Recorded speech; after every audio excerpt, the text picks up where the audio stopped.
রাজনৈতিক দল আছে তাদের কাছে আহ্বান করেছেন মাঠে নেমে আসার জন্য। আমাদের মহাসচিবের সঙ্গে বৈঠক করেছেন, আমাদের ভারপ্রাপ্ত চেয়ারম্যান জনাব তারেক রহমানের সঙ্গে আপনারা স্কাইপিতে মিটিং করেছেন।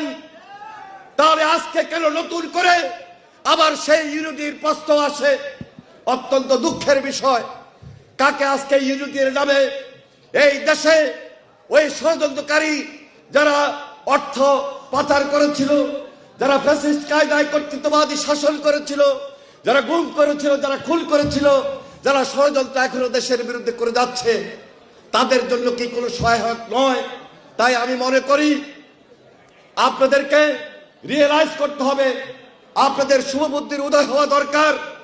জাতীয়তাবাদী ছাত্রদল বাংলাদেশের সর্ববৃহৎ রাজনৈতিক ছাত্র সংগঠন, যেই ছাত্র সংগঠনের ঐতিহ্য এবং গৌরবের সঙ্গে আমরা সবাই জড়িত, আমাদের কমিটমেন্ট জড়িত, আমাদের রাজনীতি জড়িত। আজকে দেশের ছাত্র সমাজের সামনে আপনারা যখন ইউনিটির কথা বলেন তখন স্বাভাবিক কারণে আমরা মনে কষ্ট পাই। কারণ এই ইউনিটির সুযোগ কারা নিচ্ছে, কারা নিতে চায়, কারা আবার নতুন করে ষড়যন্ত্র করে দেশকে অস্থিতিশীল করতে চায়। তাই আমি আপনাদের কাছে উদাত্ত আহ্বান জানাবো, আপনারা নতুন ভাবে চিন্তা করুন। আপনাদের মধ্যে শুভবুদ্ধির উদয় হওয়া দরকার। কেন এই ধরনের পোস্টার আপনাদের মিটিংয়ে আসবে?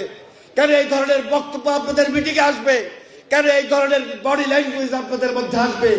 আপনারা কারা কোন বডি ল্যাঙ্গুয়েজে বক্তব্য দিয়েছেন আমরা লক্ষ্য করেছি। আমরা তা চাই না। বৃহত্তর গণতন্ত্রের স্বার্থে এখনো আমরা চাই, এখনো আমরা আহ্বান জানাই, আমাদের যে ঐক্য, সে ঐক্য ফ্যাসিস্টের বিরুদ্ধে ঐক্য, আমাদের সে ঐক্য হাসিনার বিচারের বিরুদ্ধে ঐক্য, হাসিনার বিচার চাওয়ার ঐক্য, আপনাদের সে ঐক্য আমরা চাই। হাসিনার সঙ্গে যারা সঙ্গপাঙ্গ হয়ে এই দেশের ক্ষতি করেছিল, ফ্যাসিস্ট ভূমিকা থেকে যে কর্তৃত্ববাদী শাসন করেছিল, যে দুঃশাসন তৈরি করেছিল, যে অন্যায় করেছিল, যে অত্যাচার করেছিল, যে লুণ্ঠন করেছিল, আজকে সে ঐক্যই হওয়া দরকার। সে ঐক্যের মধ্য দিয়ে অবশ্যই সবার আগে হাসিনার বিচার আমরা চাই। সবার আগে আমরা হাসিনার যে সঙ্গপাঙ্গ তাদের বিচার চাই। তাদের বিচার না করে আজকে বিভিন্ন ভাবে আজকে ষড়যন্ত্রকারীদেরকে সুযোগ তৈরি করে দেওয়া, আমি মনে করছি এটা আমাদের মধ্যে যে একটি ঐক্য তৈরি হয়েছিল, জাতীয় যে ঐক্যমত তৈরি হয়েছিল, সেই ঐক্যমতের একটা বাধা এবং বিপত্তি হতে পারে। তাই উদাত্ত আহ্বান জানাই, আপনাদের শুভবুদ্ধির হওয়ার মধ্য দিয়ে জাতিকে ঐক্যে নিয়ে আসার জন্য যা যা করণীয় তাই করা উচিত। এবং সেখানে যদি আমাদের সহযোগিতা আরো বেশি প্রয়োজন হয়, আমরা এক পায়ে দাঁড়ানো রয়েছি। কারণ আমরা চাই আগামী দিনে এই জাতি মানেই বাংলাদেশের ভবিষ্যৎ, এই জাতি মানেই বাংলাদেশের ঐক্য, এই জাতি মানেই গণতন্ত্রের ভিত। যে গণতন্ত্রের ভিত শক্তিশালী হওয়ার মধ্য দিয়ে জনগণের সরকার প্রতিষ্ঠিত হবে, সংস্কারও থাকবে।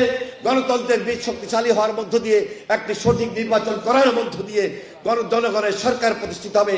এই আশাবাদ আজকে আমরা এখান থেকে করতে পারি। তাই আজকে আমাদের জোরালো দাবি, এখনো আমাদের সকল মামলা প্রত্যাহার হয় নাই। অবিলম্বে আমাদের সকল মামলা প্রত্যাহার করতে হবে। শেখ হাসিনার বিচার করতে হবে। শেখ হাসিনার সাঙ্গপাঙ্গদের বিচার করতে হবে। যারা গুম হয়েছে গত 15, 16, 17 বছর, যারা খুন হয়েছে তাদের পরিবারকে আর্থিক অনুদান দিতে হবে। যারা আহত হয়েছে, যারা দৃষ্টিশক্তি হারিয়েছে তাদেরকে আর্থিক সহায়তা দিতে হবে। আমরা এই দাবিগুলোকে প্রাধান্য দিচ্ছি।